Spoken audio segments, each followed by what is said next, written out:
Thank you again. I am very interested in the dialogue we are having because I think it shows some of the evolution in the way we are thinking about neoadjuvant therapy in breast cancer. Originally, the goal of neoadjuvant therapy was to shrink the tumor and allow the cancer to be operable, or if the woman needed a mastectomy, to be operable with a lumpectomy.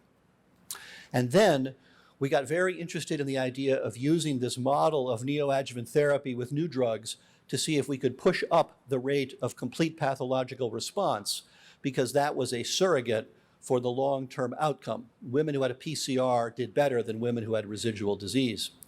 And there have been some drug approvals based on that. But increasingly, what we are thinking about with neoadjuvant therapy is to view it as a stress test, like a cardiologist might put you on a stress test to see if you had coronary disease. And the stress test is to see how sensitive is the tumor to the treatment. And if the tumor is very sensitive, then perhaps we can do less for the patient in the long run. And if the tumor is not very sensitive, then we are thinking about ways of adding additional therapy. And I think you'll hear more about that later today when we discuss this with Dr. Weiner, who will be talking about HER2-positive breast cancer, and when my surgical colleague, Dr. Terry King, comes and speaks about managing the axilla after neoadjuvant therapy. So my second talk today was to focus on adjuvant endocrine treatment with a look at what we're doing and some future perspectives. So the first thing we're doing is more of what we already do. And from a public health point of view, these are still huge interventions, even if the marginal benefit looks rather small, by trying to optimize anti-estrogen therapies by using longer durations of treatment and by using more ovarian suppression. But because of the prevalence of breast cancer, these treatments have the potential to have huge public health impact around the world. So I know you are familiar with these data from the so-called SOFT and TEX trial, which was a study that looked at whether or not adding ovarian suppression to tamoxifen therapy was of benefit for women who were premenopausal at the time of breast cancer diagnosis. This is the original report from the New England Journal of Medicine, and really it is a tale of two populations of patients. On the left side, you see women who had low-risk cancers. They were not recommended to have chemotherapy, and they did not receive any such chemotherapy treatment. And in general, these women did very well, with a 95 to 98% 5-year disease-free survival with or without ovarian suppression. And by contrast, there was a group of women on the right who in general had higher risk breast cancers. The women were younger, they had more nodal involvement, the tumors had higher proliferation. They were advised to get chemotherapy by their clinical team. And in this group of patients, there was actually a major benefit for ovarian suppression. Now, we are all used to thinking about trastuzumab or Herceptin as a nearly miraculous drug in the treatment of HER2-positive breast cancer. But I will point out, go back one slide. I will point out that in the women who had, younger women who had ovarian suppression, the absolute benefit, I'm sorry I moved the slides too quickly, but the absolute benefit of ovarian suppression was exactly the same as the benefit of adjuvant trastuzumab. So these are very powerful tools if we use them in the right patients. Actually, this past year, we now have long-term follow-up from the SOFT and TEX trial, and they make a couple of important points. The first is that with nearly 9 years of follow-up, there is an emerging survival benefit for the use of ovarian suppression in higher risk women. And even in the lower risk cohort of women, the curves are ever so slightly beginning to separate. So remember, ER-positive breast cancer is a disease of 10-year events, not of 5-year events. And so it really takes that long to see these kinds of benefits emerge in clinical practice. Now, there's a downside to using more ovarian suppression, which obviously is the side effects of ovarian suppression itself, more intense menopausal symptoms, and the impact it has on a woman's fertility and opportunity to have children. And my colleague Ann Partridge will be speaking to those issues later today. But these drugs are important, and for communities that have a large number of young women with ER-positive breast cancer, I think it's very much worth exploring this option. The other thing we've learned in recent years, as I just mentioned, is that breast cancers that are ER-positive are a disease of late events. These are data from the Oxford Overview Analysis published in the New England Journal of Medicine, just to make the point that as a function of nodal status and tumor size and tumor grade, the risk of late recurrence after 5 years of tamoxifen therapy is quite high. In fact, there are very few women in this analysis who had less than a 10% risk of late recurrence in years 10 to 15 in long follow-up. So again, we have to think about this disease as a very different kind of disease than triple negative or HER2 positive breast cancer. The question is, beyond those basic anatomic factors, can we figure out who is likely to benefit from extended adjuvant endocrine therapy? And the answer, surprisingly, is no. It's been very difficult to see which women, aside from nodal status, tumor grade, tumor size, and some other things like their molecular diagnostic score, are at greater jeopardy for late recurrence rather than for early recurrence. In fact, interestingly, the markers that predict late recurrence are the exact same markers that predict early recurrence. So there have now been multiple trials looking at extended adjuvant endocrine therapy beyond 5 years of treatment. I've summarized them on this table from a recent ASCO guideline to make the point that if you look at women who had 5 years of tamoxifen and then continued tamoxifen, or 5 years of tamoxifen and then switched to an AI, or 5 years about of an AI and then continued an AI or not, there is measurable benefit for most women who are thinking about this if they have higher risk breast cancers. And so if you want to get more numerical about it, the benefits numerically look small. These are data from NSABP B42, which took women who'd had 5 years of aromatase inhibitor therapy and randomized them to an additional 5 years of treatment. And in terms of the absolute risk of recurrence, for women who had node negative disease, it was only on the order of a couple percentage points. And in women who had node positive disease, the average here was 1 to 2 positive nodes. It was 2 to 4% reduction in the risk of recurrence. So that's not a lot in absolute terms, but if you look overall, these women were doing pretty well. And so if you have a higher risk cohort of women because they had larger tumors, more nodal involvement, you will stretch the accordion and there will be more absolute benefit for such patients. So I've already said that one way we're going to help people do better is by doing more of what we're already doing, which is to think about using ovarian suppression in younger women and extending the duration of endocrine therapy in higher risk cancers. Who does not need endocrine therapy if they have ER-positive disease? Well, it's been very hard to figure out who does not need endocrine therapy. If you look at the Oxford overview again, endocrine therapy works across the board, and irrespective of tumor stage or patient age or even PR status, it's hard to see a group that does not benefit from endocrine therapy. Now, this is a joke, and jokes always translate badly when you have an interpreter. But the point about progesterone receptor, or PR, is that there's really no value anymore to doing PR testing. The only point about PR testing is if you don't test for PR, you can't say the tumor is triple negative. You would just say it's double negative. PR correlates very strongly with things like tumor grade and semi-quantitative level of estrogen receptor status, and it does not determine who is likely to benefit from endocrine therapy. This was a very interesting study that was done a long time ago, but there was an interesting analysis from Laura Von Veer, looking at a genomic signature to identify women and put the tumors into luminal A or luminal B subtypes of breast cancer. So Sergio and others who are of a certain vintage might remember the Stockholm trial, which looked at tamoxifen for several years versus nothing. The study was done in the 1970s through the 1990s, and overall, tamoxifen was a benefit.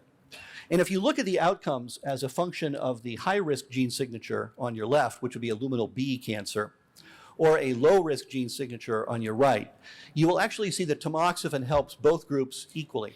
In fact, if you look at the hazard ratio down below, the hazard ratio for benefit is 0.42 for each group. So the point is that luminal B cancers are riskier, but they are still very sensitive to hormone manipulations, and you cannot skip the tamoxifen in the hormone receptor luminal B type breast cancers. What about very low risk breast cancers?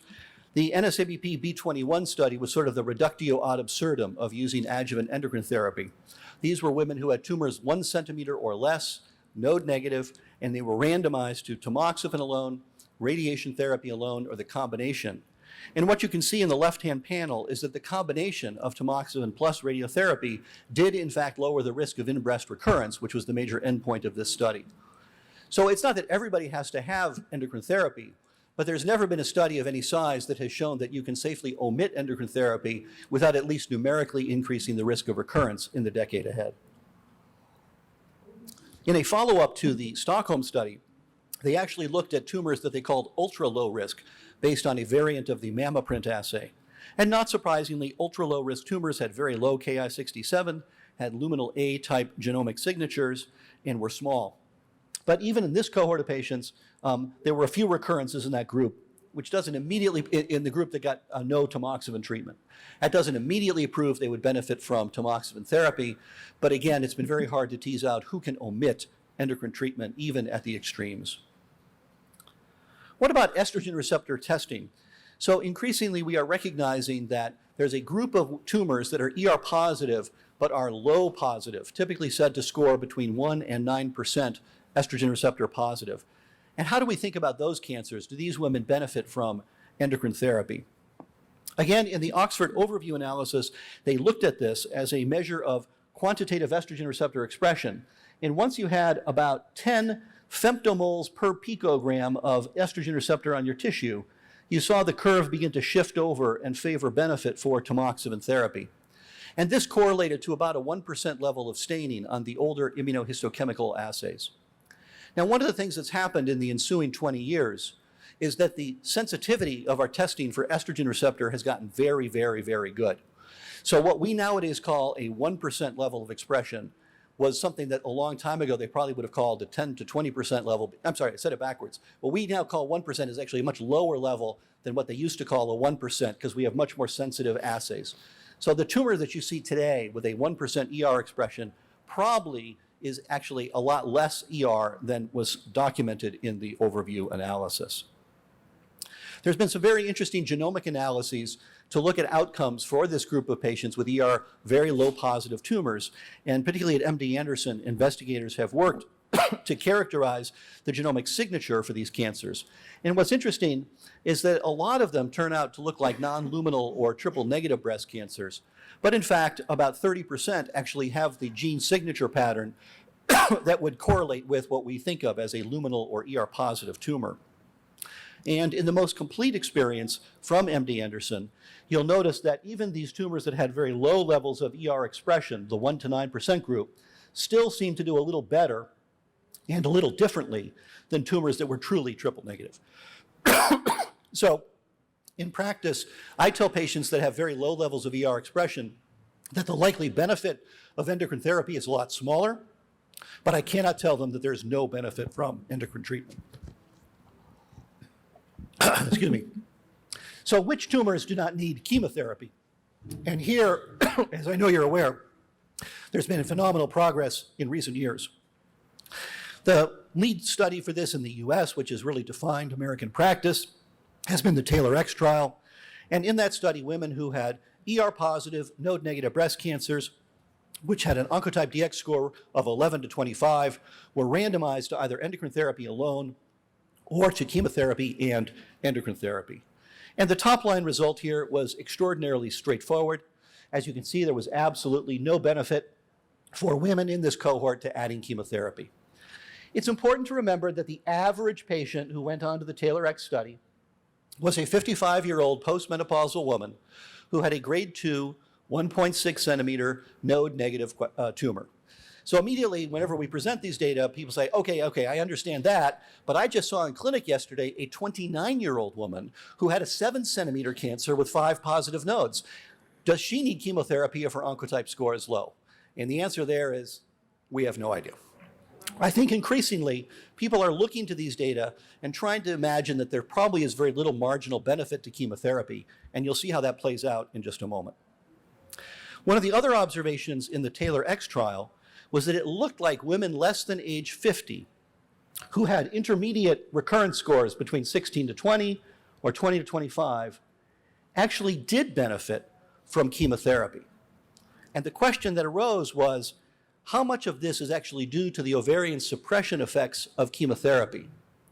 And I will tell you my answer is a lot of it, probably all of it. And I base that on an update that Joe Sperano presented this year at the ASCO meeting in Chicago, where they specifically looked at this question.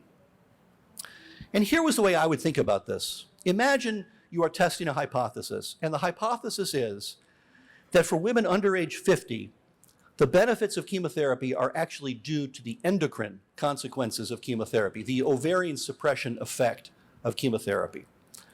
Well, if you were to guess that was true, then you would say that for a woman who was less than age 50 but was already postmenopausal, because she had had premature menopause or she had had her ovaries taken out, then you would predict there would be no benefit for chemo, right? Because she's already in menopause. And conversely, for a woman who was very young, less than age 40, but who had a low chance of going into menopause with chemotherapy, you again would say, I bet there's very little benefit to chemo because it's not putting them into menopause.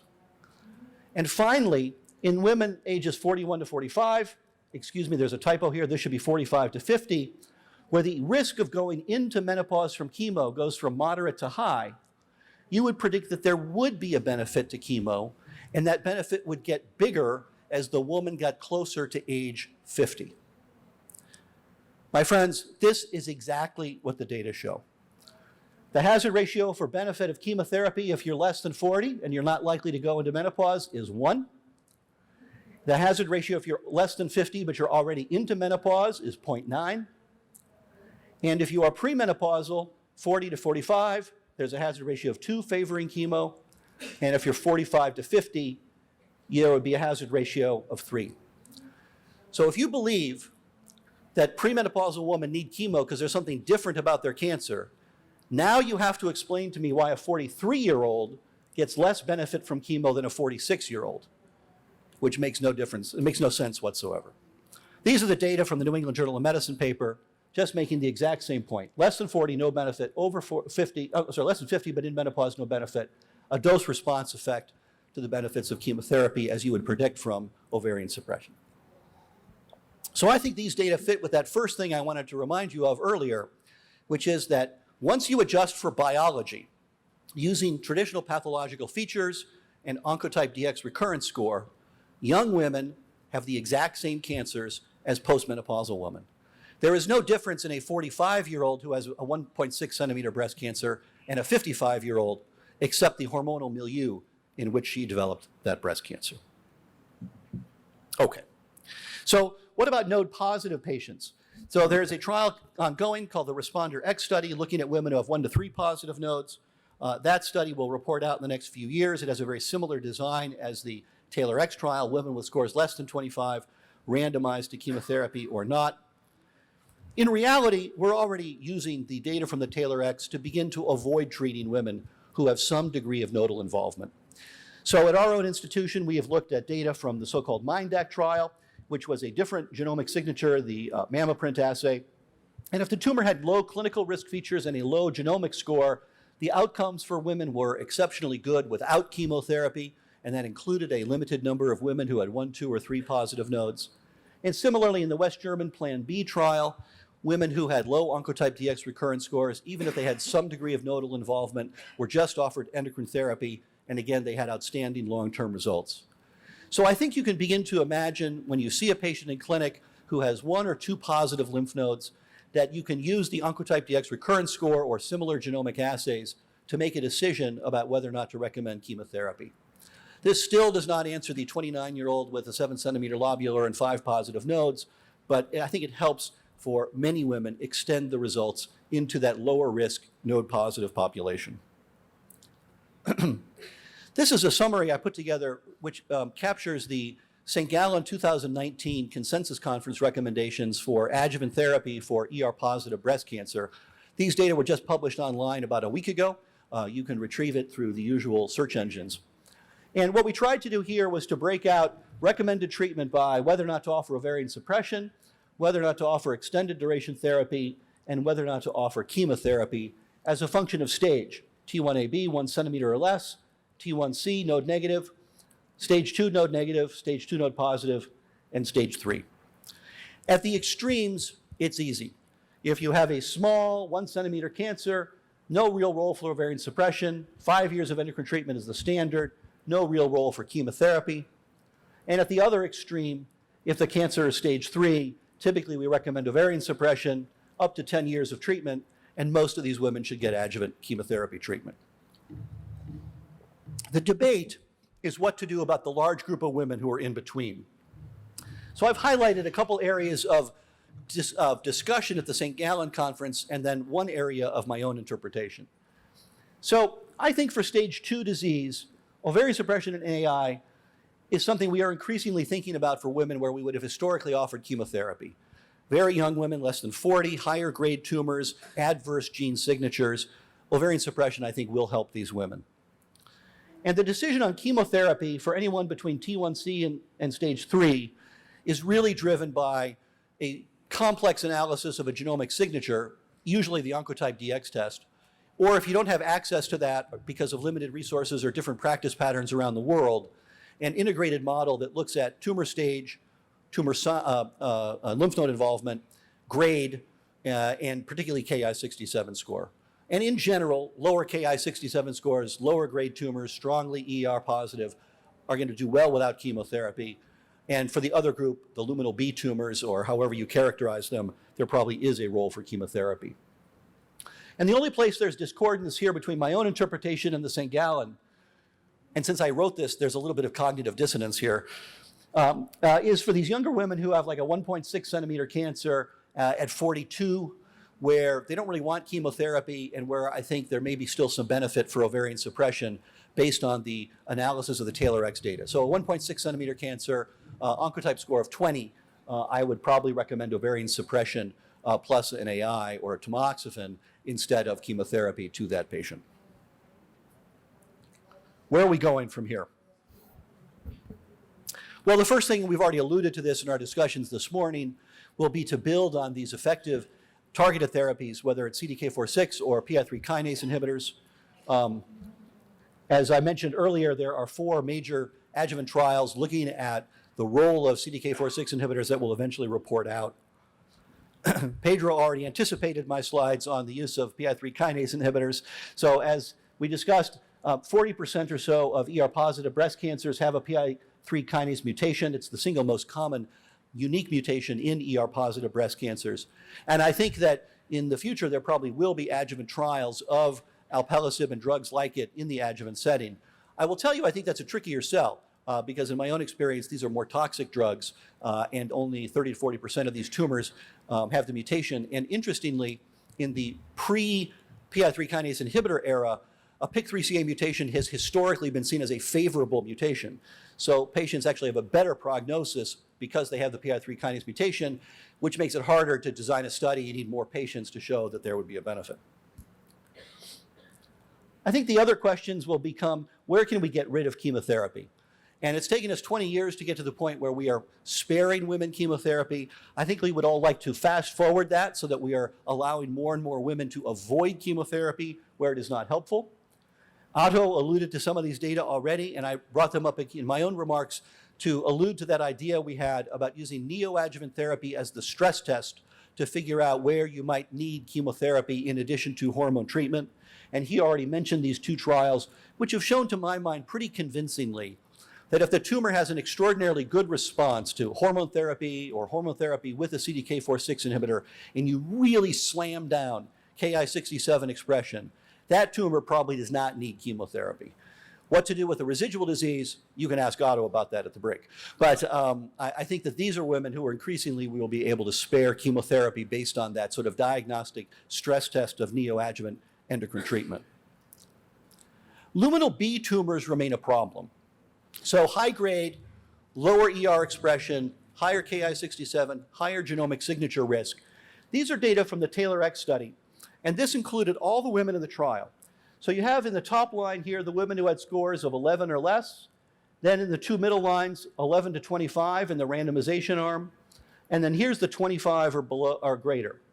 All those women with scores 25 or greater all got chemotherapy, all got endocrine therapy, and they still had outcomes that are less good, which means this is a group we really need to focus on in terms of thinking about how to improve the long-term prognosis, because while our standard treatments are important, they are not definitive at treating these women with luminal B tumors. They still have substantial residual risk despite our existing tools, and we need better approaches for them.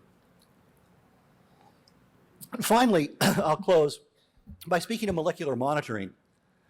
Many of you are aware of the story that's emerged about the testing for ESR1 mutations and work that's come out of Dana-Farber, our colleague Renath Jesselson and Miles Brown, and other labs like Nick Turner in London have shown pretty convincingly that about 30 to 40% of tumors that are resistant to aromatase inhibitors still express the estrogen receptor. But there's a mutation in the estrogen receptor in the ligand binding domain such that the estrogen receptor is always on. And so even if you suppress estrogen expression by an aromatase inhibitor, the estrogen receptor is still being driven. Now, in theory, those patients should respond to fulvestrant, which is an interesting observation in the metastatic setting. And the other point to be made is that this is not present at baseline. You can't test for this at the baseline diagnosis. You have to test for it as the tumor evolves in response to endocrine therapy. And in early metastatic disease, something like 10 to 20% of the tumors have this mutation. By the time you are extensively refractory to hormone therapy, probably 50 to 60% of the tumors have this mutation. Well, in terms of thinking about early stage breast cancer, you can chart these evolutions. So here's a comparison from several laboratory groups that have looked at what changes between primary ER-positive breast cancer and metastatic breast cancer. And these were presentations in the past year at San Antonio and ASCO. And the most important mutation that changes are these exact same mutations in the estrogen receptor. So it's a dynamic response to endocrine therapy. And finally, what Nick Turner and his group have shown in some beautiful work is that you can actually quantify this in the bloodstream using cell-free DNA assays, which are very sensitive for the acquisition of the mutation. So I think this is an exciting model because it suggests that in the future, for women who had higher risk breast cancer, say on aromatase inhibitors, you could imagine a time when we are doing a blood test to look for the acquisition of estrogen receptor 1 mutations, which would imply resistance to aromatase inhibitors, and perhaps allow you to switch to a different kind of anti-estrogen drug long before the patient developed overt metastatic disease. And again, I think that fits with this idea we're trying to introduce about tailoring therapy in response to treatment. And this has been the big gap in our approach to breast cancer over the past 50 years. We gave everybody estrogen receptor targeted therapy if it was ER positive. We gave everybody chemotherapy. It's taken us a long time to figure out where we can stop the chemotherapy. But increasingly, as you'll hear from my colleagues later today, and as Otto already began to discuss, we are thinking about treating in the neoadjuvant setting to identify what works and what doesn't, and then redirecting the treatment based on those initial experiences. I think this kind of molecular monitoring has the same potential in the future to allow us to tailor a treatment program for a patient to prevent complications long before they arise. Thank you very much for letting me speak with you today. We'll take any questions that you might have.